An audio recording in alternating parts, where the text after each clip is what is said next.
इसीलिए संतों का यह अनुभव है और वो कहा करते भैया संसार में हो होश संभाल करके जीना, कहीं जोश के चक्कर में आकर के कहीं होश मत खो देना। इस संसार में अनुकूलताएं भी आएंगी और प्रतिकूलताएं भी आएंगी। अनुकूलताओं के आने पर अपने को संभालना, गद्दी मिल जाए अपने को संभालना, पुरस्कार मिल जाए राष्ट्रपति का अपने को संभालना, क्योंकि इस समय पर तुम उफान में आ सकते हो और उफान में आओगे तो किसी समय वो भी स्थिति आ सकती है अचानक कि जो राष्ट्रपति के द्वारा सत्कार पाया है वही व्यक्ति समाज देश के द्वारा तिरस्कार भी पा रहा है। इसलिए इन सब में सम रहने की आवश्यकता है। राम जी का चरित्र ये दिखा रहा है। अतः तो इस समय के चेहरे को देखें, जब राज्याभिषेक की बात सुन रहे हैं तो राम जी के चेहरे में कोई भी फर्क नहीं पड़ा। प्रसन्नता या नगताभिषेकता, अभिषेक की बातें सुनकर के राम जी प्रसन्न हुए नहीं।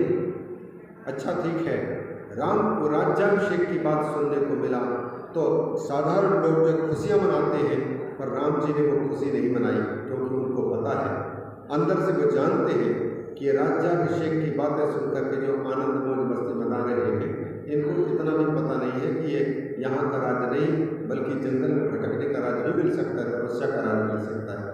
इसलिए राम जी का चेहरा बिल्कुल उस दृश्य को स्मरण करके बिल्कुल तटस्थ है। अच्छा, तो अगर जंगलों में बिना जूते चप्पल पहने दर दर खाना कहाँ खाते रहे होंगे, कहाँ सोते रहे होंगे। 14 साल का वनवास कोई साधारण नहीं होता है। किसी व्यक्ति को 1 सप्ताह के लिए जंगल में ही रहने का मौका दे दे, गांव में नहीं जा सकते, किसी शहर में नहीं जा सकते, और कोई तुमसे बातचीत नहीं करेगा और न तुम किसी से बात करोगे, फिर उस व्यक्ति को जो 1 सप्ताह तक जंगल का सजा भोग रहा है उसकी क्या हालत होती होगी। तो फिर राम जी तो 14 वर्ष के लिए वन में प्रस्थान कर रहे थे, तब बिना जूते चप्पल के कैसे रहते रहे होंगे। 3 साल 3 महीने 13 दिन की नर्मदा परिक्रमा करके आने वाले साधु संत महापुरुषों के चेहरे में कितना परिवर्तन हो चुका होता है। या कोई गृहस्थ जाता है तो पहले चमकता हुआ चेहरा, और जब तपस्या करके आता है 3 साल 3 महीने 13 दिन में, तो उसका चेहरा बिल्कुल एकदम दुबला पतला झुलसा हुआ रहता है। बस इतना है कि हम तपस्या करके नर्मदा जी की परिक्रमा करके आ चुके हैं, इस बात की प्रसन्नता हमको प्राप्त होती रहती है। तपस्या से, कठिनाई से व्यक्ति के चेहरे में काफी परिवर्तन हो चुका होता है। तो 14 साल के जंगल के कंटकों के दुख सह करके, शत्रुओं से लड़ झगड़ करके राम जी जब आए हैं अयोध्या में, तो उस समय शायद उनका चेहरा बहुत मुरझा गया होगा परेशानियों के कारण। तो गोस्वामी तुलसीदास फिर देखा कि भगवान का चेहरा कैसा हो सकता है उस समय, तो फिर अपने ज्ञान नेत्रों से देख करके उसके चेहरे का वर्णन करते हैं गोस्वामी तुलसीदास जी। तथा न ममले वनवास दुखतः, जंगल के बड़े से बड़ी मुसीबत से भी राम जी के चेहरे पर कोई अंतर नहीं था। व्यक्ति कई बार सुख सुविधाओं को पाता है और सुख सुविधाओं को पा लेता है तो फिर सुख सुविधाओं से फिर हट करके उसके लिए जीना मुश्किल पड़ जाता है। इसलिए जो व्यक्ति साधना करना चाहता है उनको सुख सुविधाओं के समय पर सुख सुविधाओं का भोग कर लेना बुरी बात नहीं, लेकिन कहीं वही सुख सुविधा कहीं दूसरी जगह पर नहीं मिली, उस समय पर तिलमिलाप होंगे, उसको संभालने की तैयारी हमारे पास होनी चाहिए। राजगद्दी पर बैठ करके अधिकारी बन करके सुख भोगना बहुत बड़ी बात नहीं है, लेकिन उस गद्दी से हटने के बाद वही चेहरा, वही प्रसन्नता बनी रहे, यह तो तब हो सकता है जब इन चेहरों को जिन भगवान ने, जिन संतों ने प्राप्त किया है, उन संतों के जीवन चर्या हमारे जीवन में आ जाए। अतः राम जी के चेहरे को स्मरण करना चाहिए प्रतिपल, चाहे अच्छा हो चाहे बुरा हो, हर परिस्थिति से गुजरते समय पर प्रभु श्री राम के पावन मुखमंडल का स्मरण करना चाहिए, जिसको गोस्वामी तुलसीदास जी कह रहे हैं। प्रसन्नता या नगताभिषेकतः तथा न मम्ले वनवास दुःखदा मुखाम्बुजश्री रघुनन्दनस्य मे सदास्तु सा मंजुलमंगलप्रदा सदास्तु सा मंजुलमंगलप्रदा।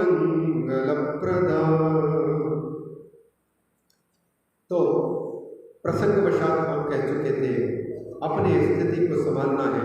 इंद्र ने देखा कि हमारी गद्दी चली जाएगी, लेकिन उस जगह पर तपस्या कर रहे हैं नारद, जिस जगह पर भगवान शिव ने तपस्या की है, और उस तपस्या के फलस्वरूप नारद जी के चित्त में कामदेव के आने पर भी बसंत ऋतु के हृदय को विचलित करने वाले चित्र उपस्थापित करने पर भी और देवांगनाओं के आकर के नाना प्रकार के उत्सुकता को जगाने वाली चेष्टाओं को देख करके भी नारद जी के चित्त में जरा भी विचलन नहीं हुआ, विचलित नहीं हुए। व्यक्ति कुछ भी अनुकूल वस्तु पाता है विचलित हुए बिना रह नहीं पाता। व्यक्ति जब भी प्रतिकूल वस्तुओं या प्रतिकूल घटनाओं का सामना करता है विचलित हुए बिना रह नहीं सकता। लेकिन इस स्थिति को जो प्राप्त कर जाए कि अनुकूलता के मिलने पर, प्रतिकूलता के मिलने पर हमारे चित्त में किसी प्रकार के कोई विचलन पैदा ना हो, मानो प्रशांत महासागर में हवाओं के न चलने पर जैसे कोई लहरें नहीं उठ रही हैं, वैसे ही शांत रहना अगर हमने सीख लिया तो दुनिया में हमें कोई परेशान नहीं कर सकता। और चाहे हमको कहीं भी रहने का अवसर मिले, हम सदा अलमस्त फकीरा रहेंगे। ये स्थिति होती है। तो इनको देखिए, नारद जी के सामने, प्रशांत नारद जी के सामने उनको उनके चित्त को बिगाड़ने के लिए सारी परिस्थितियां प्रस्तुत की गई, लेकिन नारद जी का चित्त विचलित नहीं हुआ। आखिर में ये सारे सेना काम के पराजित होकर के वापस चली गई और इंद्र के पास में जाकर के नारद जी के बिल्कुल एकाग्र चित्तता का और विचलित न होने का जब वर्णन किया तो इंद्र भी ताज्जुब में पड़ गए, आश्चर्य पड़ गए। अरे इससे तो हार मानना ही पड़ेगा। आज दिन तक कोई ऐसा संत नहीं मिला जिसको हम तपस्या करते हुए देख करके और कामदेव के माध्यम से उसको हमने विघ्न न पहुंचा पाया। सबको विघ्नित किया है, लेकिन इसको तो तपस्या से हटा पाना मुश्किल है। इन बातों का उल्लेख कर रहे हैं। न बभूव मुनिश्चेतो विकृतं मुनि सत्तमा भ्रष्टो बभूव तद्गर्वो महेशानुग्रहेण। कामदेव ने पूरी चेष्टा की, लेकिन नारद भ्रष्ट नहीं हुए। और भ्रष्ट नहीं हुए तो फिर कामदेव का जो घमंड था वह चूर चूर हो गया। अभी तक जो उनको यह अभिमान था कि सारे संसार में मुझे कोई परास्त करने वाला नहीं, नारी हो या नर हो, स्त्री हो या पुरुष हो, सब पर मैंने अपने रौब जमाया, सब पर मैंने दादागिरी की है। और बिल्कुल देखने में आता है संसार का ऐसा कोई मनुष्य नहीं, ऐसी कोई स्त्री नहीं है जिस पर कामदेव के शासन न चलता। सब पर असर है उसका। कोई ऐसे जीव जंतु नहीं, यहाँ तक कि पेड़ पौधे भी, लताएं भी वृक्ष का आश्रय लेकर के बढ़ती हैं और वृक्ष भी लता का संग पाकर के प्रसन्न होता है। तो प्रत्येक जीव जो जन्मा है उसके चित्त में काम का संचार है ही है। कोई कामदेव को अपने अधीन नहीं कर पाया, एकमात्र भगवान और भगवान के भक्त को छोड़ करके। भगवान के भक्त ही भगवान की कृपा से काम पर विजय प्राप्त कर सकता है, निष्काम हो सकता है। बाकी और कोई दूसरा साधन, या तो फिर शंकर भगवान की भांति ज्ञान वाला हो, ज्ञान की आंखों से ही कामदेव को भस्म कर पाते हैं भगवान शिव। अगर शिव के पास में भी यह ज्ञान की आंख न हो तो काम को भस्म कर पाना मुश्किल है। तो कामदेव का घमंड चूर चूर हो गया जब नारद जी को कुछ नहीं कर पाए। अब तो क्या हुआ, इसका कारण क्या है? यही बात है भैया, वो स्थान का महात्मा है। कोई जगह होते जहाँ पहुँचने के बाद में, चाहे आश्रम हो चाहे गृहस्थ का घर हो, घर में भी किसी के यहाँ जब जाते हैं तो ऑटोमेटिक अपने आप चित्त शांत होता होता है और भगवान के भजन करने की इच्छा जागती है। कोई अशांति नहीं होती और बहुत से घरों में तो वहाँ के रहने वाले लोगों की लड़ाई झगड़ा का असर रहता है। इसलिए वहाँ पर प्रवेश करते ही और चित्त में इतना विक्षेप होता है, इतना विचलन पैदा होता है, इतनी उत्तेजना होती है और इतना उच्चाटन होने लग जाता है कि यहाँ से जितने जल्दी बन सके जल्दी भागो, ये लगने लगता है। और कुछ कुछ जगह ऐसे होते हैं जहाँ पर महापुरुषों ने तपस्या की है, जहाँ पर साधना की है, जहाँ पर आराधना की है, जहाँ पर शास्त्रों का चिंतन किया है, जहाँ पर लोकोपकार के कार्यों को निस्वार्थ भाव से संपन्न किया है, ऐसी जगह पर प्रवेश करते ही एक अलग ही उत्सव का वातावरण हृदय में आता है, प्रसन्नता का वातावरण और अच्छे इंसान बनने की प्रेरणा प्राप्त होने लग जाती है। व्यक्ति झूठ बोलना बंद करने लग जाता है, फिर दूसरों को धोखा देना बंद करने लग जाता है, फिर भगवान के आंखों में धूल झोंकना बंद करने लग जाता है, फिर व्यक्ति फिर ईमानदार होने लग जाता है। ये उस जगह की महिमा है जिस जगह पर संत महापुरुष ने स्वयं अकेले रह करके अथवा बहुत लोगों के साथ रह करके उस भूमि को साधा है। कोई भी भूमि पवित्र होती है, तीर्थ रूप धारण करती है साधना से, भजन करने से, अच्छे विचारों को रखने से। जिस जगह पर रहने वाला कोई साधु कहलाने वाला व्यक्ति भी रह रहा है तो लड़ाई झगड़ा करने वाले आकर के बार बार परेशान कर रहे हो और वैसे ही संतरी अगर किसी स्वभाव का बन गया तो वो चाहे कितना भी अच्छा आश्रम बना ले, कितने भी सुंदर कुटिया बना ले, उस कुटिया का सुख नहीं प्राप्त कर सकता और ना ही आने वाले लोगों को शांति की अनुभूति हो सकती है।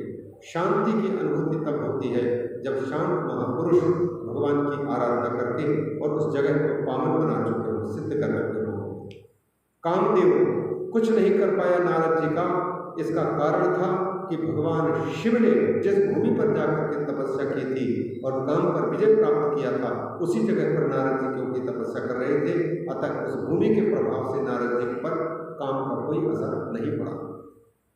अब क्या कहते हैं, श्रृतादरतस्तत्र कारणं शौनकादयः ईश्वरानुग्रहेणात्र न प्रभावः स्मरस्य च। नैमिषारण्य तीर्थ पर बैठे हुए समस्त ऋषियों को इस पावन आख्यान का वर्णन करते हुए रोमहर्षण ऋषि जी कहते हैं कि हे ऋषियों सुनिए, जैसे इस भूमि का यह प्रभाव आया है उस रहस्य को मैं बता रहा हूं। बोले कैसे? अत्रैव शंभुना कारी सुतपश्च स्मरारिणा अत्रैव दग्धस्तेनाश कामो मुनितपोपः। इसी जगह पर भगवान शंकर ने बहुत सुंदर साधना तपस्या की थी, जो कि कामदेव का अरि कहलाता है भगवान, और इसी जगह पर कामदेव को उन्होंने भस्म किया था। जो कामदेव मुनियों की बड़ी बड़ी तपस्या को भी लूट करके भाग जाता है, उस कामदेव पर विजय प्राप्त की थी। इसलिए इस भूमि की महत्ता है। काम जीवन है तोर ही रत्या संप्रार्थितैश्वरैः संप्रार्थित उवाचेदं शंकरो लोकशंकरः। जब कामदेव को भस्म किया था भगवान शिव ने, उस समय पर कामदेव की पत्नी रति रोती रोती देवताओं के पास में आकर के बोलने लगी, देवताओं आप लोग सच में बहुत स्वार्थी होते हैं। देखो, आप अपने स्वार्थ को सिद्ध करने के लिए महादेव को समाधि से उठाए और समाधि से उठाने के लिए आपने मेरे पति को भस्म करवा दिया और मुझे विधवा बना के रख दिया। एक और किसी को विधवा बना करके और आप चाहते हैं कि हम सुखी हो जाएंगे, किसी को परेशान करके आप सोचते हैं कि हम सुखी हो जाएंगे। आप अपने स्वार्थ सिद्ध करने के लिए महादेव की समाधि खुलवाने के उद्देश्य से मेरे पतिदेव को जबरदस्त उनको समाधि से विरत करने के लिए विघ्न उपस्थित करने को कहा। आज मेरे पतिदेव मुझसे छूट गए और मैं आज विधवा की जिंदगी जीने के लिए मजबूर हूँ, रोने लग गई बहुत। तो देवताओं ने जाकर के भगवान शंकर से प्रार्थना की कि प्रभु इस देवी के दुख को, इनके रुदन को, इनके आंखों से बहने वाले आंसू को देख करके हमको बड़ी दया आ रही है और सचमुच ये हमने अपराध किया है कि हम इस बेचारी को विधवा बनाने में बहुत बड़ी भूमिका निभाई है। अगर हमने कामदेव को नहीं भेजा होता तो कामदेव जीवित रहते तो ये सदवा बनी होती, अभी ये विधवा बनी है। ये बार बार हो रही है प्रभु, आप करके इनको सुखी करने के लिए उपाय कीजिए। तो भगवान शिव ने कहते प्रसन्न होकर के क्या कहा था, उवाच इदम शंकरो लोक शंकरा, लोगों का कल्याण करने वाले भगवान भोलेनाथ ने देवताओं के सामने उस देवी से कहा, कच्चित समयमासाद्य जीविष्यति सुरास्मरः परन्तु समस्मरोपायस चलिष्यति न कश्चन। देवताओं, तुम लोग कहते हो कि कामदेव जिंदा हो जाए और साथ ही साथ कामदेव की पत्नी अपने पति को पाकर के खुश हो जाए, तो ठीक है, इस प्रार्थना को तो मैं सुन रहा हूँ, और अभी लेकिन वो जीवित नहीं होगा, कुछ समय लगेगा, कुछ समय के बाद में इनके पति का जन्म होगा, फिर से जिएगा और जिएगा, लेकिन जी करके यहाँ वापस नहीं आएगा। अतः ये जहाँ पर जन्म लेगा, जहाँ बड़ा होगा, वहाँ ही रति को अपने पति को पाने के लिए जाना पड़ेगा, यहाँ नहीं। यहाँ क्यों नहीं महाराज? बोले यहाँ हमने तपस्या की है और तपस्या की भूमि है, पावन गंगा जी का तट है, एकाग्र भूमि है, गुफा है, और यहाँ पर पूरी जगह पर अहिंसक क्षेत्र है, यहाँ पर किसी की हिंसा नहीं होती, इसलिए सुंदर मृग भी, काले मृग भी अभय होकर के, निर्भय होकर के विचरण कर रहे हैं। अतः ये भूमि तपस्या की भूमि है, इस जगह पर कामदेव का कोई प्रभाव नहीं चलेगा। यह हम बता रहे हैं। इस प्रकार से कहा था, इह्यावद दृश्यते भूर जनैः स्थित्वा मरा सदा। शंकर भगवान ने देवताओं से कहा कि देखो देवताओं, अपने आँख की नज़र फैलाओ, जहाँ तक तुम्हारी नज़र जा रहा हो उतने जगह तक, यहाँ से लेकर उतने जगह तक कामदेव का यहाँ असर नहीं पड़ेगा। क्यों? क्योंकि भूमि पवित्र भूमि हो चुकी है। व्यक्ति तपस्या करके उस भूमि को पवित्र कर लाता है। जो संत कुटिया बनाते हैं, आश्रम बनाते हैं, अथवा गृहस्थ घर बनाते हैं, घर बनाने के बाद में घर तो बन जाता है, इंसान बन नहीं पाता है। और इंसान यदि बन जाए तो उसके लिए पूरा विश्व के सारे घर अपने घर हैं, वो सब ठीक हो जाए। मकान बनाना यद्यपि कठिन है, लेकिन व्यक्ति बना सकता है। फिर भी इंसान का बनना बड़ा कठिन है, और जो लोगों का उल्टी दिशा में हो रहा है। आज इंसान बनाने के अपेक्षा मकान बहुत बन रहे, स्थान बहुत बन रहे, पर इंसान को बनाने वाले महापुरुषों का मिलना बड़ा कठिन होता जा रहा है। कहते हैं जितनी भूमि दिखाई दे रही है यहाँ से दूर दूर तक, उतने दूर तक ये कामदेव का प्रभाव नहीं चलेगा। कामबाण प्रभावोत्र न चलिष्यत्य संशयम्। इस प्रकार भगवान शिव ने उस भूमि को, जिस जगह पर जाकर के नारद जी ने तपस्या की और कामदेव ने उसको उसकी तपस्या को से छुड़ाने के लिए बहुत प्रयास किया, लेकिन उनका प्रयास विफल रहा, सफल नहीं हो पाया। नारद जी सफल हो गए तपस्या में। इति शंभोक्तितः कामो मिथ्यात्मगतिगस्तदा नारदे सजगामाशु दिवमिंद्र समीपतः। इस प्रकार से कामदेव शंकर भगवान के कथन के अनुसार विफल हो गए वहाँ नारद जी को विघ्न करने में। अतः जब असफल हो गए तो फिर जिस इंद्र ने भेजा था उन्हीं इंद्र के पास में चला गया और सारा का सारे के सारे बातें उन्होंने सुना दी कि हम कुछ नहीं कर सकते। आचख्यौ सर्ववृत्तान्तं प्रभावं च मुनेः स्मरः तदाज्ञया ययौ स्थानं स्वकीयं समधुप्रियः।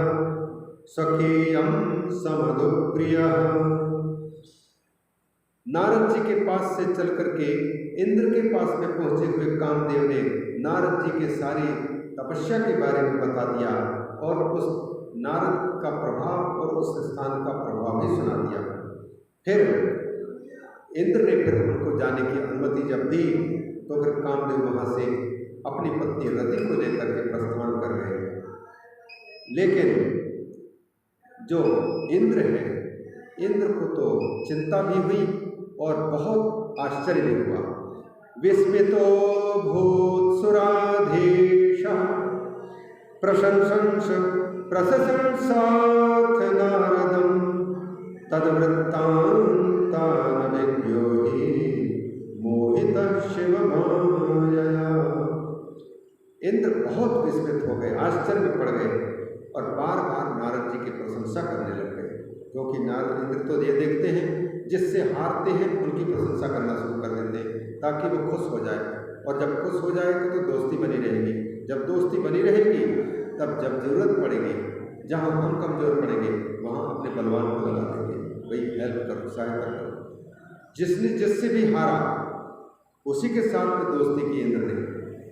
इसलिए अब यह नारद जी को चुनौती दिया था, कामदेव को भेज करके इसको परास्त करना है, लेकिन जब परास्त नहीं कर सके, नारद जी की जीत हो गई, तो फिर अब वही नारद जी को खुश करने के लिए उनकी प्रशंसा करने लग गए। प्रशंस मुहुर्मुहु तद्वृत्तान्त अनभिज्ञो हि मोहितः शिवमाया। नारद ये इंद्र भी इस रहस्य को नहीं जानते थे, वृत्तांत को नहीं जानते थे कि इस भूमि का प्रभाव है, शंकर जी की तपस्या का प्रभाव था। इस कारण से कामदेव इंद्र के द्वारा भेजे जाने पर भी सफल नहीं हुए। इसका मतलब यह है, यदि साधक की साधना हो रही है और जिस इष्ट देव को स्मरण करते हुए साधना हो रही है, तो वह इष्ट देव अवश्य उनकी रक्षा करते हैं। लेकिन जितनी साधनाएं हो रही हैं, उन साधनाओं में हमारा भगवान के प्रति न तो श्रद्धा हो पाता है, न तो विश्वास हो पाता है। हमको लगता है कि पता नहीं होगी कि नहीं, इसलिए एक दिन तो किया कि खूब तत्परता के साथ एकांत मन से किया, तो दूसरे दिन धीरे धीरे तपस्या में फिर तो बस मजबूरी हो जाती कि चलो भैया कर लें, अच्छा नहीं लगेगा, थोड़ी सी माला जप लें, कभी कभी नहीं मिला तो फिर महीने में एक बार कर लिया। तो इस प्रकार से अविश्वास और अश्रद्धा का होना ही हमारी सिद्धि में बाधिका बन जाती है। तो तद्वृत्तांत अनभिज्ञो, भगवान शंकर जी के प्रभाव को नहीं जानता था, इसलिए और शिव माया से यहाँ इंद्र भी मोहित हो रहे हैं और साथ ही साथ शिव माया से ही नारद जी भी मोहित होने वाले हैं भगवान की, क्योंकि भगवान शिव की माया का ये वर्णन है कि भगवान शिव कैसे हैं। पहले उनकी माया को ही समझ लो, उनकी माया के अधीन सब कोई है, माया के अधीन सब है, पर माया को अधीन कोई कर नहीं सकता। माया को अधीन वही कर सकता है, बड़ रखवार रमापति जासु, जिसके रक्षक भगवान होंगे उसी को विजय की प्राप्त होगी, वही सुरक्षित रह पाएगा। दुर्गेया संभवी माया, भगवान शंभु की माया को जानना ही बड़ा कठिन है, तरना पार करना तो और भी बात है। सर्वेषां प्राणिनामिह भक्तं विनार्पितात्मानं तया सम्मोह्यते जगत्। भगवान की माया को जानना तो कठिन है, जीतना भी कठिन है। बिना भक्ता आत्मानं अर्पितात्मानं भक्तम, एकमात्र उसको यदि जीत सकता है या माया के अधीन नहीं हो सकता है कौन? एकमात्र जिसने अपने आप को भगवान के अधीन कर रखा है। दैवी ह्येषा गुणमयी मम माया दुरत्यया मामेव ये प्रपद्यन्ते मायामेतां तरन्ति ते। जो भगवान की शरण लेता है वही माया को पार करवा सकता है, नहीं तो भगवान का आश्रय, भगवान की कृतज्ञता को जहाँ किनारे किया और हम अपने पुरुषार्थ के बल पर कुछ करने लग जाते हैं, वहाँ व्यक्ति के पतन होने की संभावना बनती है, वहाँ उसके अभिमानी होने की संभावना बनती है। गुरु कृपा, ईश कृपा, किसी न किसी की कृपा मान करके जो साधना की जाती है और जो सफलता मिलती है, और उस सफलता में अपनी भूमिका नहीं समझता है व्यक्ति, बल्कि भगवान की कृपा समझता है, तब वो व्यक्ति कदाचित अपनी सफलता को पा करके घमंड नहीं करेगा, अभिमान से वो बच सकता है। लेकिन यदि किसी ने भगवान का आश्रय नहीं लिया और अपने पुरुषार्थ के बल पर कुछ सफलता प्राप्त की, तो उसको वो इस बात का अभिमान स्वाभाविक होगा कि मैंने किया है, ये अपने बलबूते किया है। आजकल बहुत से संतों की भी आश्रम ऐसे ऐसे देखने को मिलते हैं जिनके संस्थापक के संचालक की प्रशंसा सुनने में आती है कि उन्होंने किसी से कुछ 5 पैसे नहीं मांगा, या अपने बलबूते से सब कुछ किया है। जो कुछ किया है मेहनत से, स्वयं ईंट गारा सीमेंट पत्थर ला करके, और किसी व्यक्ति से इन्होंने काम सेवा लिया नहीं। और वो व्यक्ति भी जो इसने बनाया है वो भी कहता है कि नहीं, हमने इसमें से किसी को नहीं लिया, ये बस अपने परिश्रम से हमने किया, हम किसी को सहायता क्यों मांगे। अब उनका यही कहना, उस सफलता का अभिमान, सब कुछ तो आपने अच्छा किया, लेकिन अभिमान को अभी तक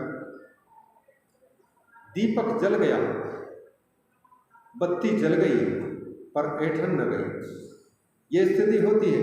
हम तपस्या करके सफलता तो प्राप्त कर लेते हैं, लेकिन मैं तपस्वी हूँ इस बात का अभिमान छूट नहीं पाता। गुणवान हो जाता है व्यक्ति, पर मैं गुणी हूँ इस बात को नहीं भूल सकता। विद्वत्ता मिल जाती है, विद्या मिल जाती है, विद्यावान हो जाता है, लेकिन मैं विद्यावान हूँ, विद्वान हूँ, बाकी सब मूर्ख हैं। इस भावना का हट पाना बड़ा मुश्किल होता है।